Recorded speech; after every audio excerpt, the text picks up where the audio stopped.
It's that moment again, 2:43 a.m. Your body aches for sleep, but your mind has other plans. You're not just remembering that awkward conversation from earlier, you're directing an entire Broadway production of it in your head.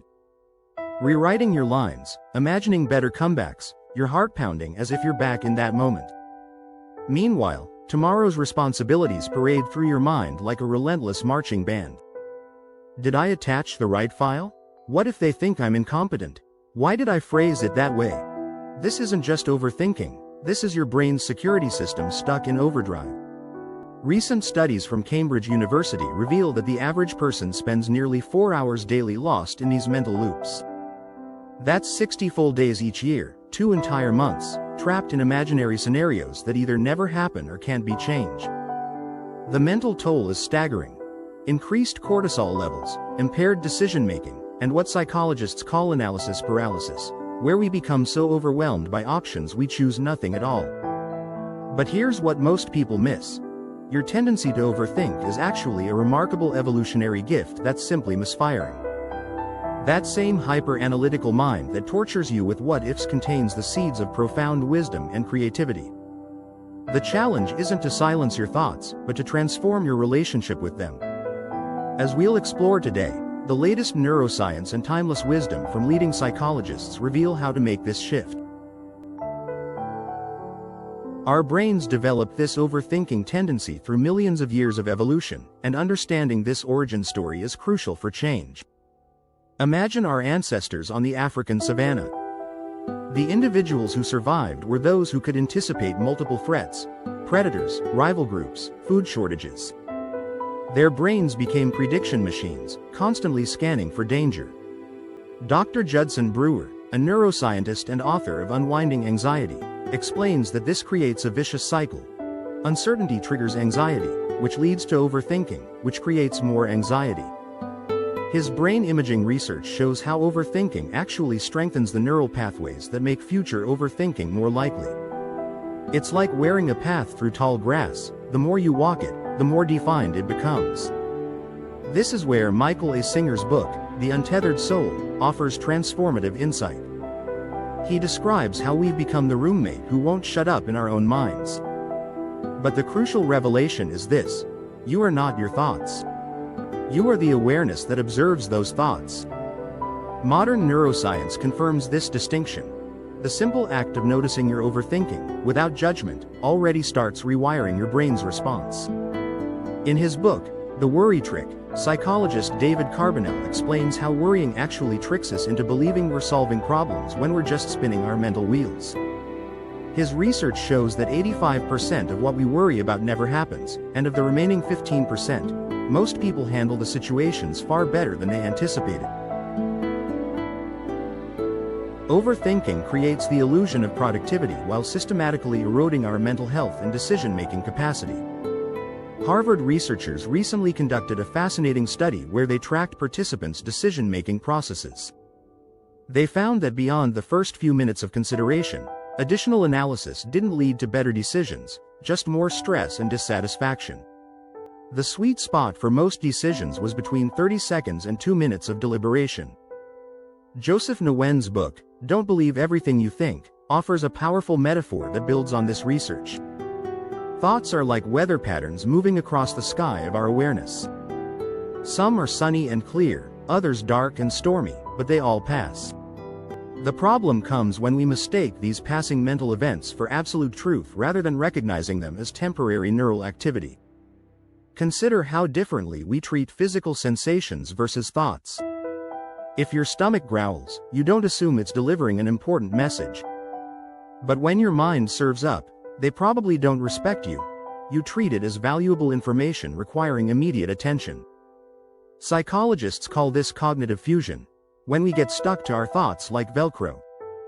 Dr. Stephen Hayes, founder of acceptance and commitment therapy, explains in his book, A Liberated Mind, how this fusion creates suffering far beyond the original thought. The antidote comes from learning to diffuse from our thoughts, creating psychological distance that allows us to see thoughts as mental events rather than commands we must obey. Russ Harris in his book, The Happiness Trap, suggests simple but powerful techniques like adding, "I'm having the thought that," before a worrying idea. For example, I'm having the thought that I'll fail creates just enough space to reduce its emotional impact. Recent advances in neuroplasticity research show we can literally rewire our brains to reduce overthinking. Dr. Caroline Leaf, author of Switch on Your Brain, explains how consistent mental practices can weaken the neural pathways associated with rumination while strengthening those for present moment awareness. One of the most effective techniques is the 5-4-3-2-1 grounding method, which works by engaging multiple senses to interrupt the overthinking cycle. When you notice yourself spiraling, pause and name 5 things you can see in vivid detail, like the way light reflects off your water glass, or the texture of your sleeve. Then 4 things you can physically feel, like your feet on the floor, or your watch against your wrist. Notice 3 distinct sounds, perhaps distant traffic, your breathing, or the hum of appliances. Identify 2 subtle scents, maybe laundry detergent or your shampoo.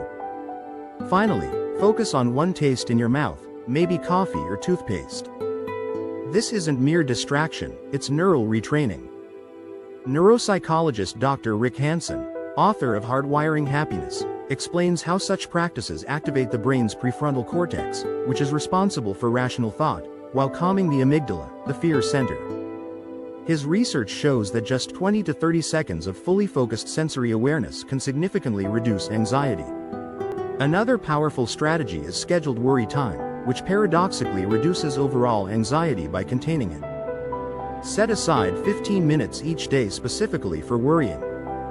When anxious thoughts arise outside this window, jot them down and say, "I'll consider this during my worry time." University of Pennsylvania research found that 80% of participants using this technique reported significantly less intrusive worrying within 3 weeks. The ultimate goal isn't to eliminate deep thinking but to transform unproductive rumination into purposeful reflection. In his book, Thinking, Fast and Slow, Nobel Kahneman distinguishes between 2 systems of thought: System 1, fast, automatic, and System 2, slow, analytical. Overthinking often represents System 2 gone rogue, applying deliberate analysis where it isn't helpful. Ray Dalio, billionaire investor and author of Principles, shares how he transformed his overthinking into a superpower through systematic decision-making protocols. He developed algorithms for recurring decisions, preserving mental energy for truly novel challenges. Similarly, in Essentialism, Greg McKeown teaches the power of the 90% rule. If a decision isn't at least 90% clear, it's probably not essential enough to warrant extensive analysis. Psychologist Angela Duckworth's research in Grit reveals another key insight. High achievers don't overthink more, they overthink differently. They keep their attention focused on the next right action instead of getting caught up in fears about what could go wrong. This aligns with Stanford psychologist Kelly McGonigal's work in The Willpower Instinct, showing that process-focused thinking activates different, more productive neural pathways. Imagine your mind as a symphony orchestra. Overthinking is like one section, say the violins, playing incessantly at maximum volume. The solution isn't to silence the violins, but to bring them into balance with the rest of the ensemble, under the guidance of a skilled conductor, which is your conscious awareness. Tonight, when you find yourself awake at 2 a.m., try this 3-step reset. First, notice the overthinking without judgment, simply acknowledging that your mind is doing its protective thing again. Then shift to physical awareness, feeling your breath moving in and out, noticing the texture of sheets against your skin, becoming aware of ambient sounds in your environment. Finally, ask yourself what one small, useful thought you could have right now in this present moment. Because peace isn't the absence of thoughts, it's the ability to let them come and go like clouds across a vast sky. Now I'd love to hear from you in the comments below. Which mental patterns do you notice dominate your thinking? What strategies have you found most helpful in quieting an overactive mind? Your experiences could help others going through similar challenges. If this video resonated with you, please share it with someone in your life who might be struggling with overthinking so we can help more people find peace with their thoughts. And if you'd like more content like this, don't forget to like and subscribe for weekly videos on mastering your mindset and emotional well-being. Until next time, be gentle with that brilliant, overactive mind of yours. It's trying its best to protect you, even when it goes a little overboard.